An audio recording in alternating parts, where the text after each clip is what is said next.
sirli qurol borki, Rossiya shuni ishlatmay turibdi hali.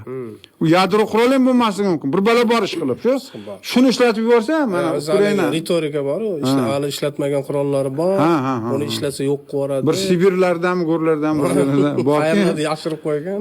Haligi armata. Uni nega ishlatmaydi? Naq bir 3 yil armata tanklari chiqsin, hali ko'rsatadi momasini deb. Nimaga ishlatmaydi shularni? Yo'q, u yo'q-da, u yo'q unaqangi. Qurolning o'zi yo'q, mana. Bo'lsa ishlatadi. Mana hali Areshnik dedi, shuni butun bizni ijtimoiy tarmoqning haligi o'zbek zetlari shuni kallasiga kiyib oldi haligi Areshnikni.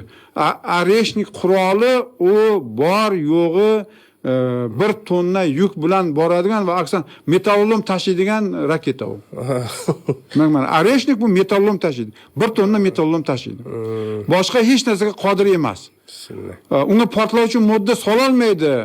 Konvensional portlovchi modda sololmaydi, sababi u tushayotgan payti agar shu portlovchi modda solsa, atmosferada portlab ketadi. U tepada portlab ketadi.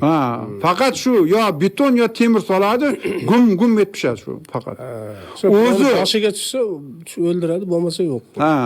U mana oxirgi marta otgan payti Areshnik mana bu Ukrainalarning garaj xo'jaligida bir 20 ta garajni yo'q qildi. Pachani chiqardi. 20 ta odam mashina yo'q bo'ldi, 20 ta.